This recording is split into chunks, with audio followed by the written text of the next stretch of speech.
Mini bus ഓടിച്ചു പോകുന്ന മാവേലിയെ കണ്ട് പനയം പഞ്ചായത്ത് നിവാസികൾ അത്ഭുതപ്പെട്ടു.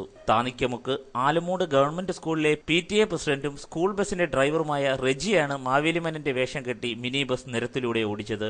സ്കൂളിലെ ഓണാഘോഷത്തിന്റെ ഭാഗമായിട്ടാണ് റെജി മാവേലി വേഷം കെട്ടിയത്. ബസിന്റെ ഡ്രൈവർ സീറ്റിൽ നിന്നും ഇറങ്ങി കുട്ടികളെ ബസിൽ കയറ്റാൻ വന്ന മാവേലിയെ ആദ്യം രക്ഷിതാക്കൾക്ക് മനസ്സിലായില്ല. കുട്ടികൾക്കും രക്ഷിതാക്കൾക്കും ഓണാശംസകൾ നൽകിയപ്പോഴാണ് ശബ്ദത്തിലൂടെ റെജിയാണെന്ന് മനസ്സിലായത്. മാവേലിമന്നന്റെ പ്രസക്തിയെക്കുറിച്ച് ഈ തലമുറയിലെ കുട്ടികളെ അറിയിക്കാനും പഴയകാലം തിരിച്ചു വരണമെന്നുള്ള ആഗ്രഹമുള്ളതുകൊണ്ടും മാവേലിയുടെ മഹത്വം സമൂഹത്തിന് മനസ്സിലാക്കി കൊടുക്കാനുമാണ് വേഷം കെട്ടിയതെന്ന് റെജി ലൈവ് വാർത്തയോട് പറഞ്ഞു.